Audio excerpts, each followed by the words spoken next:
I'm Bill Newman, the owner and founder of RNAS Remediation Products, and I'm going to talk a little bit today about anaerobic bioremediation and using electron donors and other products for in situ groundwater treatment. So I like to start with a chemical reaction that everyone intuitively understands. I'm sure you've all seen the fire triangle. And in order to maintain a flame, we need to have fuel, which is our electron donor. We need to have an oxidant, in this case oxygen from the air, and then we need some energy to get that chemical reaction going and keep it going, and that's heat. So if we bring all three things together, we can continue the flame. It makes more heat, and as long as there's oxygen and fuel, it sustains the reaction. So let's look at what microbes can do. It's a little less intuitive for the kind of treatment that we're doing because the contaminants are actually the oxidant, in this case trichloroethene, and then we provide the electron donor, the food or the fuel, which in this example is emulsified vegetable oil. The microbes provide the enzymes to lower the activation energy and the initial cellular energy to get things started. And if all goes well and we keep the microbes and our electron donor and our contaminant in the same place at the same time, we make more microbes and continue to reduce that trichloroethene to harmless ethene. So let's look at some contaminants that are suitable for anaerobic treatment. Certain oxidized metals like chromium-6 are very easy to treat. They can't be destroyed, but that they can be reduced to less toxic, less mobile compounds like chromium-3. Nitrated explosives like TNT, RDX, HMX. The microbes can utilize the nitrate as a electron acceptor and reduce those to less toxic compounds.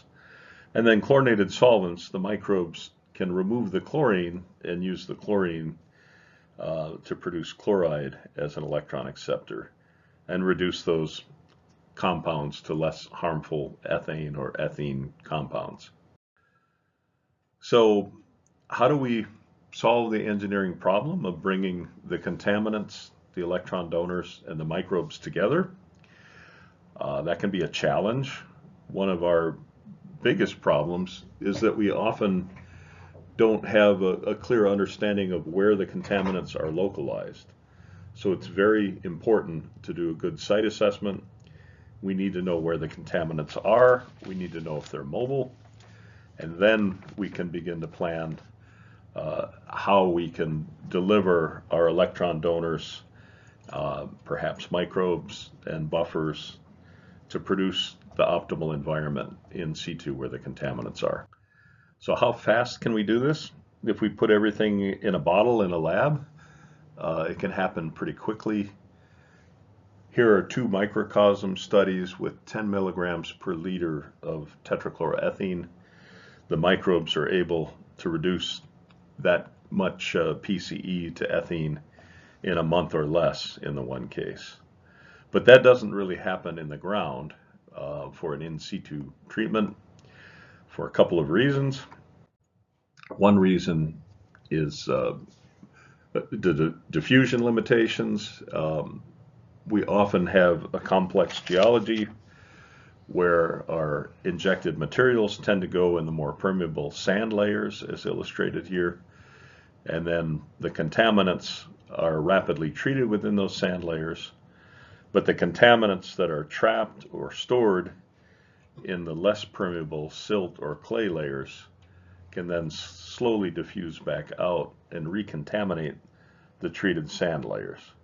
And this is one of the reasons why it's very important to have a electron donor with good longevity, so that one injection can last for years and allow time for those contaminants to come out of those storage zones. Another reason we want longevity is that it's simply not practical to inject our amendments into all of the contaminated pore space.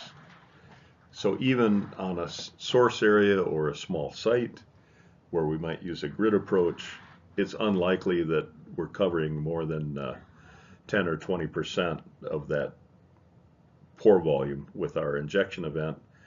So the contaminants are going to have to flow by advective groundwater flow from where they're at initially into those treated zones.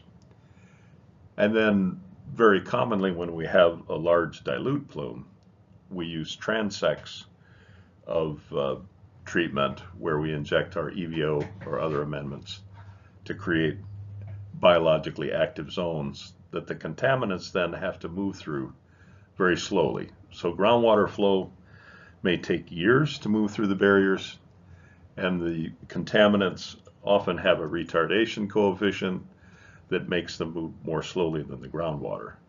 So multiple barriers and multiple years are very often needed to treat a large plume. So our most basic form of electron donor is molecular hydrogen, which is produced by the fermentation of our EVO and other products. Different types of microbes require different concentrations of hydrogen. This is some work done by Frank Loeffler back in 1999, looking at the absolute minimum concentration of hydrogen to sustain these microbial communities. As you can see, the nitrate reducers require very low concentrations, so treating nitrate as a contaminant is very easy. The dechlorinators, again, well under 1 nanomole, 0.3 nanomoles, so again, very low. Sulfate reducers require a bit more, and some of the sulfate reducing microbes are also dechlorinators. And then the methanogens and the acetogens, which are competing microbes that don't necessarily help us treat our chlorinated solvents, they require much more hydrogen. And why that's important is that if we can maintain the hydrogen at low and steady concentrations with an electron donor like our EVO, and in the case of Yang and McCarty's reference, they recommend between 2 and 11 nanomolar concentrations, we can have maximum dechlorination activity, but minimal production of methane and acid. And our EVO is ideal for that. So slow release donors such as EVO can allow for biostimulation for several years with a single injection. There are a variety of contaminants that can be treated, but in the case of the chlorinated solvents, that slow and steady release of hydrogen to maintain low but steady concentrations of hydrogen is ideal because it stimulates the desirable microbes without stimulating the microbes that are competing with them. So let's talk a little bit about the mobility of oil and water emulsions. There are two primary methods that oil droplets can be captured and retained. One is filtration, where if a large droplet tries to go through a smaller pore space, or it gets physically trapped in a little corner between soil particles, it's physically trapped.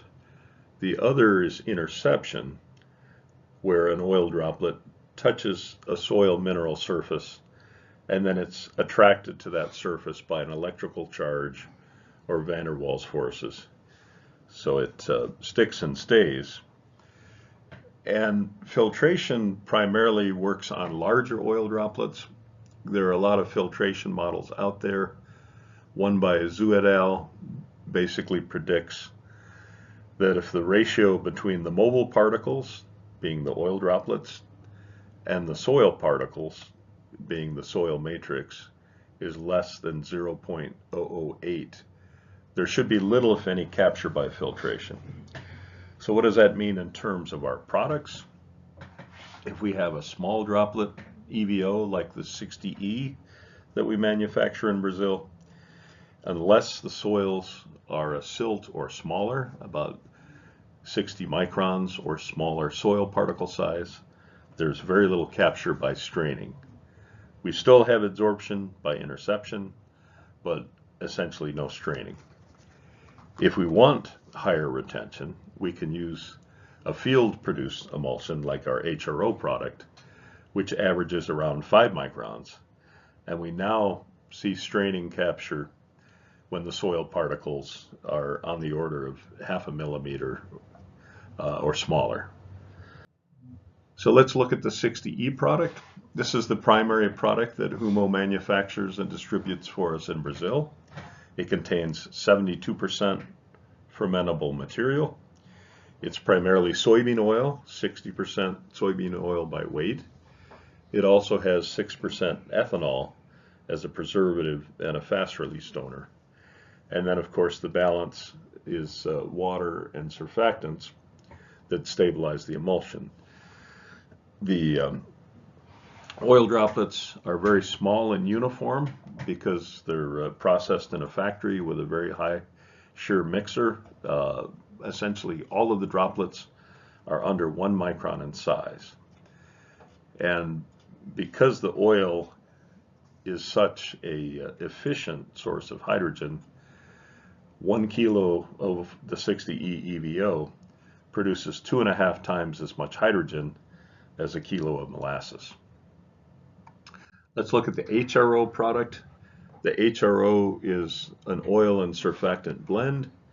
It's 100% fermentable content, 90% oil. When mixed with water and gentle stirring, we produce an emulsion with 1 to 10 micron oil droplets, which gives us better retention in sandy soils or fractured bedrock. And because it's mostly soybean oil, and soybean oil is a very efficient source of hydrogen, the HRO product contains 3.5 times as much hydrogen as a kilo of molasses. So let's look at a common problem called the DCE stall. Chloroethene degraders, there are many different microbes that can reduce tetrachloroethene and trichloroethene to dichloroethene. But there's really only one group of microbes, D. helicoides mccartyi, that can reduce dichloroethene to vinyl chloride and ultimately to ethene, which is the harmless byproduct that we want. So when those microbes are not present at a site, we will see a DCE stall.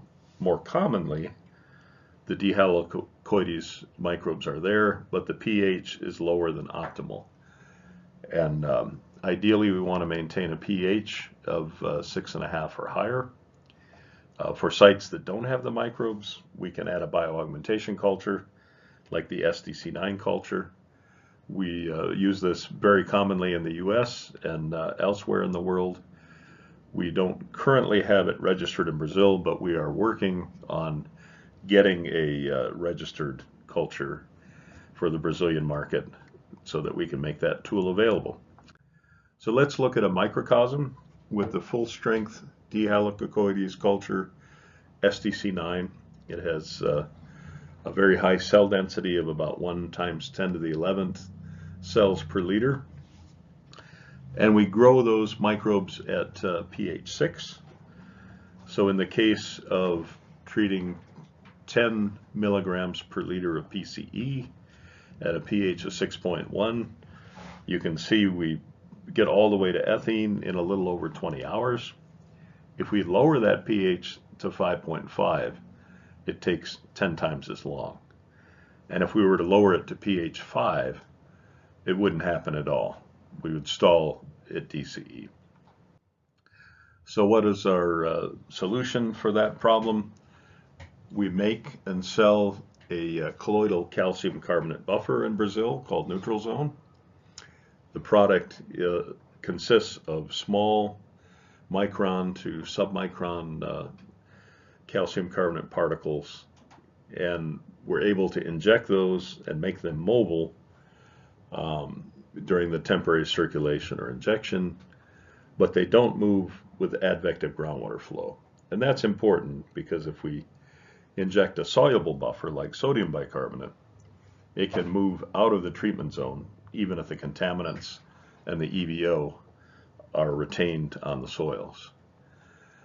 So the calcium carbonate itself is relatively insoluble in water, but when acid is present, it releases bicarbonate buffer. So it acts as a slow release buffer to release bicarbonate when needed, so that one injection can last for several years. So let's look at how we can apply emulsified vegetable oil.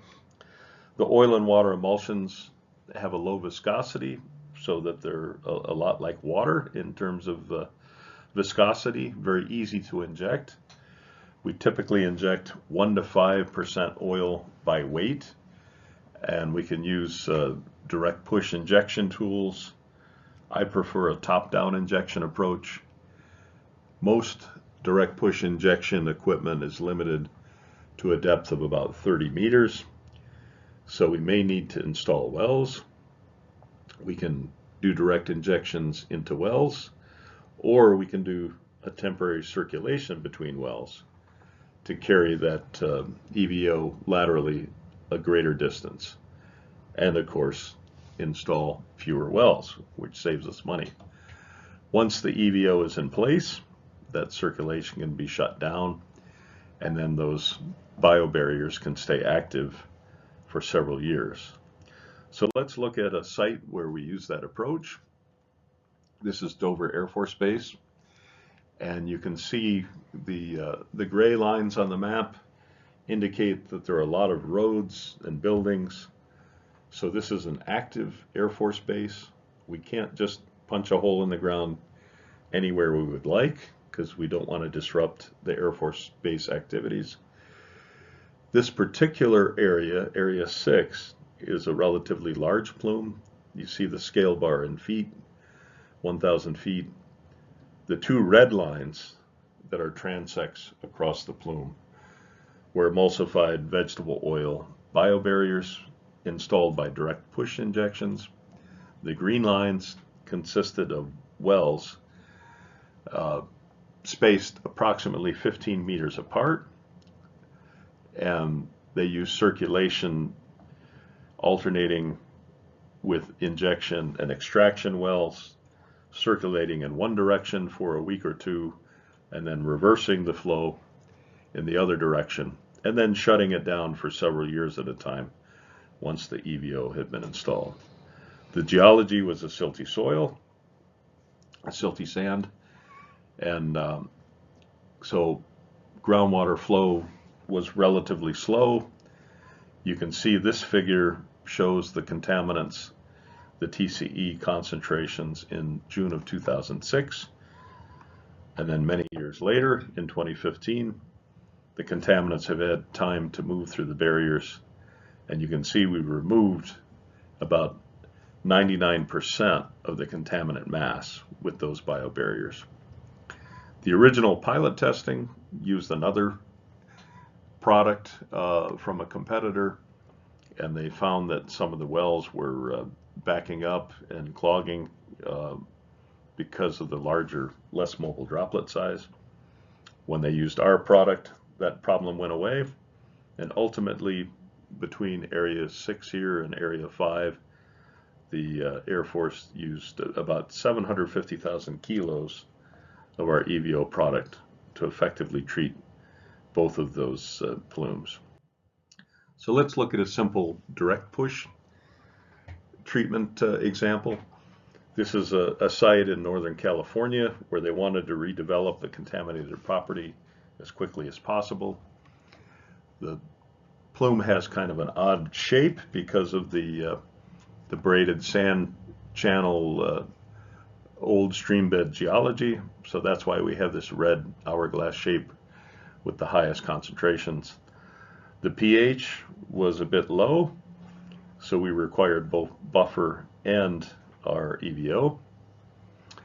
And you can see here the red shaded areas are above 1,000 parts per million, or parts per billion, excuse me, and the blue is less than 10 after treatment. With the grid approach, you can see there's only 2 locations that are slightly above that 10 parts per billion. In total, there were 163 injection points spaced on about a 5-meter grid. The initial pH was below 5.7, and we averaged a pH of 6.7 and maintained it for several years after injecting the neutral zone. So let's look at an example site with fast flow where we need the higher oil retention. This is a site in the Midwest which had a plume about 1,650 meters long. The advective groundwater flow was extremely fast, about 2 meters per day. Initially, they did treatment with pump and treat and emulsified zero-valent iron on site, but of course there was a long dissolved plume in the off-site properties, and for that reason we looked at using an EVO biobarrier approach. This was pilot tested in 2011 with the HRO product, and it worked very well. So they then installed a series of biobarriers down gradient between 2018 and 2023. In addition to the HRO, we used a little bit of quick release donor, a oxygen scavenger, and the SDC9 bioaugmentation culture. So this is what the plume looked like in May of 2017 after the pilot test, but before the full-scale application. You can see it's a very long, narrow plume because of the fast advective groundwater flow. And then the next figure shows color-coded lines showing the biobarriers, the green ones installed in 2018, the red in 2020, the blue in 2021, and the orange most recently in 2023. So obviously not all of these biobarriers have had many years to allow the contaminants to travel through them, but you can see we've already knocked some big holes in the plume and we're effectively reducing the contaminants. It's a little bit harder to read, but you can see the areas indicated where 90 to 100% of the TCE has been reduced. The yellow coating is where it's 50 to 90, and the orange is 32%. So very good activity, and because the HRO EVO lasts for many years, we anticipate that those biobarriers will keep going for years to come. So our Brazilian partners, Rumo Química, manufacture and distribute our products in Brazil. They also make products for export. We've been using their products in Europe and in South Africa. And we've manufactured a number of products. Primarily, we manufacture the 60E, the HRO, and the neutral zone. And with that, I want to thank our Brazilian partners, Americo and Marcelo from Rumo Química, and also I want to acknowledge my business partner, Jeffrey Hansen, who helps us with business development in Brazil.